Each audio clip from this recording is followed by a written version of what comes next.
Ma famille a toujours été pauvre. Il semblerait que tous mes ancêtres étaient très pauvres. Ma famille savait trop bien les défis qu'apportait la pauvreté. Souvent, j'allais me coucher en ayant toujours faim après un dîner assez pauvre. Pendant que mes amis avaient tous les nouveaux habits et jouets, je restais avec mes vieux trucs trouvés dans les magasins à bas prix et dans les marchés aux puces. Notre maison était si petite avec seulement 2 chambres. Ma chambre était principalement un débarras, mais on a réussi à y entrer un petit matelas ainsi qu'un placard. Il y avait de la moisissure sur les murs et on n'avait jamais d'eau chaude. Alors oui, on était assez pauvres. Mais avant de continuer, n'oubliez pas d'aimer, de vous abonner et d'activer les notifications pour ne pas rater les prochaines vidéos. En grandissant, je n'ai jamais espéré réussir dans la vie. J'espérais avoir un boulot basique, avec de longues heures de travail, avec un petit salaire, et je ne pensais pas avoir le droit de m'en plaindre. Je pensais que j'allais avoir des fins de mois difficiles, je pensais que je n'habiterais jamais dans un bon appartement ou que j'aurais les moyens de m'acheter des habits décents ou partir en vacances. Mais c'était loin d'être le cas. Tout a commencé quand j'avais environ 16 ans. Je me souviens rentrant dans ma chambre, puis regarder dans mon placard pour prendre un t-shirt correct. Celui que je portais était troué, et ma mère me demandait d'en trouver un nouveau. Même si je ne pensais pas être capable d'en trouver un nouveau, car tous mes t-shirts étaient troués.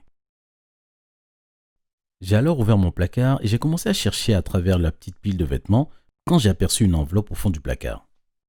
Étant curieux, j'ai pris l'enveloppe et je l'ai ouverte. J'étais choqué d'y trouver 100 $ à l'intérieur. D'où ça pouvait donc venir? J'ai regardé l'enveloppe, il n'y avait aucun nom ni signature. C'était comme si un fantôme l'avait déposé là. J'ai pensé c'est certainement mes parents. J'étais sur le point de leur demander, mais à ce moment-là, j'ai vu le bus scolaire dehors. J'avais plus le temps. J'ai couru dehors en disant rapidement au revoir et j'ai rapidement oublié les 100 $. Je n'y ai pas pensé tout le reste de la journée.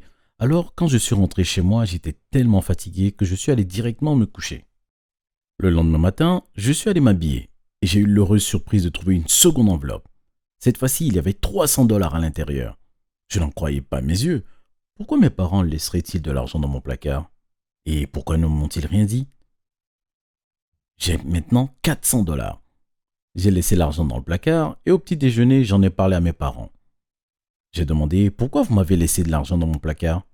Ma mère m'a regardé bizarrement. De quoi tu parles? Il y a de l'argent dans mon placard. 400 $ en pièces. Arrête tes bêtises, Luc. Ce n'est pas drôle. Tu sais ce qu'on pense de l'argent. Je ne plaisante pas. C'est vrai, j'ai... Assez, Luc, dépêche-toi, tu vas être en retard pour tes cours. Mon père m'arrêta. Je n'avais pas d'autre choix que de me préparer pour aller en cours. Ce n'étaient donc pas mes parents.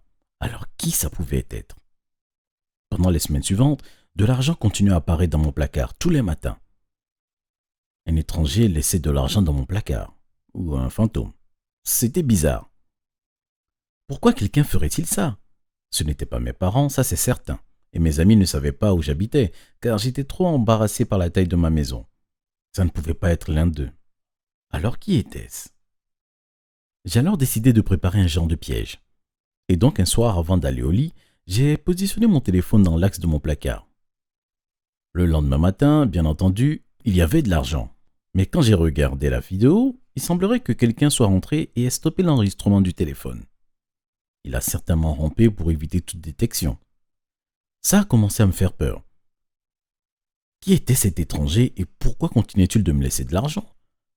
À ce moment-là, j'avais plus de 1000 $ dans mon placard. C'était complètement fou. J'avais vraiment envie d'en parler à quelqu'un. Je n'en ai plus parlé avec mes parents. Je ne voulais pas qu'ils m'empêchent d'en recevoir davantage. Après tout, on en avait besoin. Ils auraient pu me demander de rendre l'argent, ou bien s'ils auraient appelé la police, et si je ne recevais plus d'argent. Je ne pouvais pas prendre de risques. Ainsi, j'ai dû me taire et garder ça secret. Je suis devenu riche. Ça se passe toutes les nuits. Je rentrais de l'école et parfois je trouvais 100 $. D'autres fois, je trouvais 1000 $. Ça changeait tout le temps. Mais je ne m'en plaignais pas. À ce rythme, je serais millionnaire quand j'aurai 20 ans. Durant ce temps, après tout, je n'en ai toujours pas parlé à mes parents. Je ne pensais pas que c'était eux. Pourquoi me donneraient-ils de l'argent comme ça? Pourquoi pas simplement en face? Et je ne voulais pas leur en parler. Mais bien évidemment, ils devineront quand je dépense mon argent. J'ai donc commencé à mentir. Je leur ai dit avoir commencé un nouveau travail à l'école et que mon patron adorait me donner des pourboires. Je devais donc leur cacher ma richesse. J'ai caché mon argent dans un faux téléphone sous mon lit. Vous savez comment vous pouvez avoir ce genre de faux objets pour cacher de l'argent. Et je me sentais donc en sécurité. J'ai également donné un peu d'argent à mes parents. Je l'ai fait petit à petit au début. Je mettais des billets de 100 dollars dans leur portefeuille, ainsi que dans les poches de leur manteau. Une fois, j'ai même écrit une fausse lettre à ma mère de la part de son patron et j'ai prétendu lui donner un bonus de 1000 dollars de sa part. Mes parents travaillaient vraiment beaucoup, ils le méritaient amplement. Au fur et à mesure que les années passaient, je stressais de plus en plus. Je ne voulais pas que cet argent arrête d'arriver, mais le temps était venu pour moi de rentrer à l'université. J'ai toujours voulu être professeur, mais si j'avais cet argent qui arrivait tout le temps, alors pourquoi y aller? Pourquoi ne pas simplement rester ici? J'ai également commencé à être un peu superstitieux. Je pensais à moitié que j'avais un placard magique. Et si je m'en vais, alors l'argent arrêterait d'apparaître. Je croyais que si j'emménageais dans mon dortoir à l'université, alors l'argent ne me suivrait pas. Alors j'ai convaincu mes parents que je n'irais pas à l'université. J'ai décidé de rester à la maison et de vivre avec mes parents aussi longtemps que nécessaire pour garder l'argent. Je savais que mes parents étaient un peu déçus, mais je devine qu'ils ont vu combien je dépensais et ils ont jugé que je gardais toujours de l'argent grâce à mon travail et qu'ils n'avaient pas besoin de s'inquiéter. Le lendemain matin, après avoir quitté l'université, quelque chose qui a stoppé mon cœur de battre est arrivé. Quand je me suis réveillé et que j'ai regardé dans mon placard pour voir combien d'argent j'allais trouver cette fois, j'étais choqué de ne trouver aucune enveloppe. J'ai cherché tout paniqué dans mon linge. En ne trouvant rien, alors j'ai commencé à chercher partout dans ma chambre, puis dans la maison, et rien. Je paniquais totalement. Pourquoi l'argent n'arrivait plus? J'essaie de me calmer et je me suis dit d'attendre le lendemain matin. Peut-être que l'étranger a juste oublié. Mais quand le lendemain matin arriva, il n'avait toujours pas d'argent. Et pendant 7 jours de suite, mon placard restait vide. Qu'est-ce qu'il se passait? J'étais désespéré. Mes parents ne savaient pas qu'ils dépendaient de cet argent. Ils ne savaient pas, mais parfois je suis allé payer le loyer et ils ne semblaient pas s'en apercevoir. J'ai décidé de mener mon enquête pour trouver cet étranger et de voir ce qu'il en était. J'ai cherché partout dans mon placard, encore une fois, et j'ai pu trouver un cheveu blond qui ne m'appartenait pas. Appartenait-il à l'étranger? Je l'ai emmené au centre médical pour faire un test ADN. Une fois arrivé, l'infirmière m'a confirmé qu'il appartenait à une personne nommée Matt O'Neill. Tout de suite, je me suis mis immédiatement à chercher son nom et j'ai découvert qu'il travaillait dans une grande entreprise qui produisait des boissons énergisantes. Qui était ce Matt O'Neill et pourquoi me laissait-il cet argent? Je devais trouver par moi-même. Et ainsi, j'ai dit à mes parents que je partais en balade avec mes amis un week-end quand la réalité m'a amené devant le quartier général de l'endroit où Matt O'Neill travaillait. Quand je suis arrivé devant l'immeuble, j'ai demandé au réceptionniste si je pouvais voir Matt O'Neill. Elle a passé quelques appels et peu après, Matt O'Neill est apparu devant moi. Il semblait choqué de me voir. J'ai demandé « Puis, s'il vous plaît, vous parler en privé ?» Bien sûr, et il m'a amené dans un endroit à part. Je lui ai lâché sans avertissement « Pourquoi laissez-vous de l'argent dans mon placard ?» Matt était surpris et il semblait douter.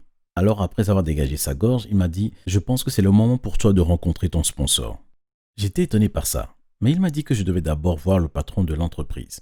Il a passé quelques appels et puis nous avons pris l'ascenseur pour monter voir le patron. Peu après, nous étions devant la porte du bureau du patron et quand je l'ai ouverte, j'ai cru me voir dans un miroir. Mais en plus vieux. Le patron était assis à son bureau, écrivant sur son cahier, et quand je suis arrivé, il leva les yeux avec les mêmes yeux que les miens. Il m'a dit « Ah, vous m'avez trouvé. » J'ai demandé nerveusement « Qui êtes-vous? Pourquoi me donnez-vous de l'argent ?» L'homme soupira et posa son stylo. « Luc, je suis ton père. » J'ai dit « Quoi ?» en pleurant. « Je m'appelle Arthur, et oui, je suis ton père biologique. Regarde, je sais, tu as un père chez toi, mais il n'est pas ton père biologique, c'est moi. Mais quand tu es né, je n'étais pas prêt à être père, et donc je vous ai abandonné, toi et ta mère. Je savais que je ne pouvais pas être un bon père pour toi, alors je suis parti. Et regarde ce que je suis devenu. Je suis multimilliardaire. Je possède des stations balnéaires et des entreprises partout dans le monde. Mais je me sens toujours coupable de t'avoir abandonné.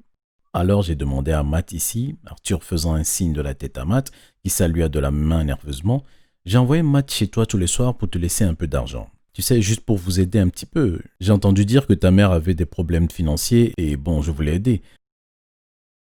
Je savais que si je le donnais directement à ta mère, elle refuserait. Elle avait beaucoup de fierté, mais je pensais que si je passais par toi, tu en prendrais soin. Et j'avais bien raison. Mais tu as arrêté d'envoyer de l'argent, j'ai répondu. Ah oui, je ne voulais pas que tu viennes à en dépendre. Je veux que tu sois capable de subvenir à tes besoins. Donc quand j'ai entendu que tu quittais l'université, j'ai arrêté aussi d'envoyer de l'argent. Il y avait trop d'informations en même temps. Mon père n'était pas mon vrai père. À la fin, je suis parti. Je ne voulais rien avoir à faire avec mon père biologique. Mais je ne lui ai pas proposé de le rembourser. En voyant son bureau, il semblait avoir plus d'argent que de bon sens. Une fois rentré à la maison, j'ai parlé à ma mère et mon père, et ils m'ont immédiatement dit la vérité. Mon père biologique m'avait abandonné, et mon père était venu pour aider ma mère. Ils ont presque dû me faire adopter car ils n'avaient que des bas salaires et beaucoup de dettes. J'étais encore choqué de toutes ces informations, mais nous nous sommes embrassés et nous sommes passés à autre chose. Alors, venu de nulle part, Arthur, mon père biologique, est venu chez moi. Il m'a dit qu'il voulait me prendre sous son aile et qu'il voulait que je sois son protégé. Mais j'ai refusé. Je préférais être avec une famille pauvre plutôt qu'avec un père riche mais snob. Et en plus, il m'a abandonné. Il ne pouvait pas simplement revenir dans ma vie comme il entendait. Aussi loin que je le sache, c'est un étranger.